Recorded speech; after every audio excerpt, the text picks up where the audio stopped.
Take a look at the gold prices, which break above $1,300 per ounce in the intraday market today, gaining over 0.5% on your screens as equities take a back seat in most of the major markets. The crude prices also have seen some strength, trading around a 7-week highs on the back of escalating tensions between Ukraine and top oil producer Russia and the West as well. On your screens, holding well above $110 a barrel for the Brent prices. Vijay, what is your sense now? Because the Russia and the Ukraine issues are back, and that definitely has given a leg up for the tangible commodities. You're right, Manisha, but I don't see any exuberance still, whether it's industrial metals or even energy. I remember talking about crude testing the 6,200 or 6,180 levels. We've seen a low below that level. It doesn't really imbibe confidence in the bull camp to go out there, write a check and buy, because the screens are still indicating signs of hesitancy. I don't see any bullishness which would basically tempt me to go out there and go long on industrial commodities. I would still remain fairly iffy. Sure enough, there are pockets of strength like nickel. Day before yesterday, you saw natural gas attempting to go higher, but rallies are getting sold into, and till that time, I don't see broader-based greed on the buy side. I would still remain off where going long is concerned. What's your sense on energy, though, in a slightly longer term? Because while we've seen good gains for Brent, the NYMEX really seems to be beaten down because of those stocks at around 83-year lows. How do you think the Indian prices would react? Manisha, my guess is the 6,350 level on MCX crude is likely to be a very tough resistance for the bulls to overcome. And it would need a whole amount of concerted buying to take the price above 63.50 and make it stay above that threshold. So I think crude is likely to encounter resistance. Where natural gas is concerned, I think 295 to 298 levels will be a glass ceiling which the bulls will find difficult to overcome. So I would seek short selling opportunities, and I think lower prices are in store for us.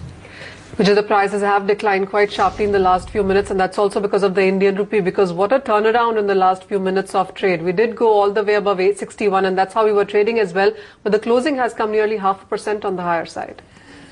Manisha, the rupee is likely to remain range bound, as I've been talking about 61.20, maybe even 61.35 if at all there is a flutter in the bull camp in the US dollar space. But the 60.25, give or take 10-15 paise here and there, and 61.20 is a range that the charts are indicating. Unless a breakout occurs, and a fairly forceful one at that in either direction, I think it's a range bound trade at all. Vijay, since we have been talking monsoons, we should get some strategies on the agro commodities from you as well. And while there has been a jump up as expected in case of guar seed, because any concern on the monsoon, and you would see an upper circuit coming in for that when that's happened today as well. It has been a good day for spices, for edible oil. Chana prices seem to be doing well as well. How would you look at this whole host of commodities?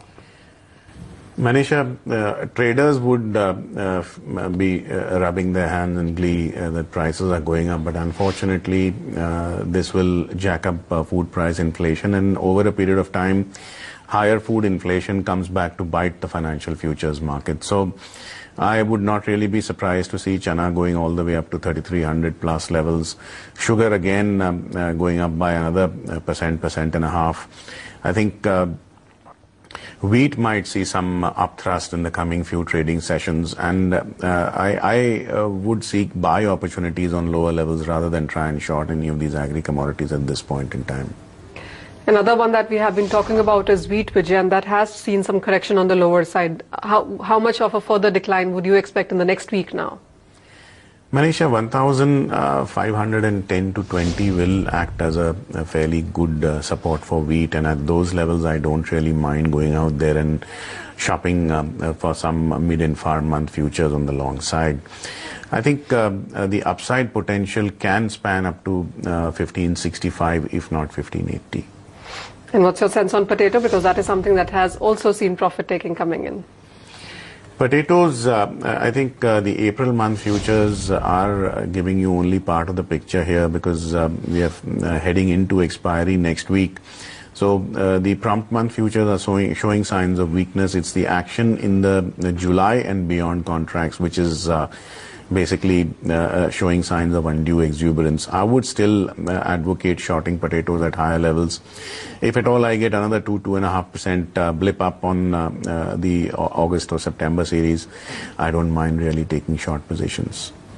So what's your overall sense now as we head into the next week? It yet is going to be another truncated week. Thursday is yet again a holiday. How would you look at the picture now? How would you want to put your trades when we go into the next one? On a broader basis, Manisha, I would seek short selling opportunities in the commodities space. Of course, action will depend on every individual commodity. But by and large, I would seek short selling opportunities on industrial metals, on energy. Bullion I would stay off, and as far as agri is concerned, any declines in grains, in probably even edible oils would be an invitation to buy. All right, so that's the view really coming in for all of those commodities. Thank you so much, Vijay, for joining us with your sense on those whole host of commodities and currencies as well. So keep short positions as far as energy and base metals go. But take a look at the agri space. There are more than enough concerns now in the Indian markets because of monsoons, and that clearly would take most of these agriculture prices on the higher side, at least for the near term.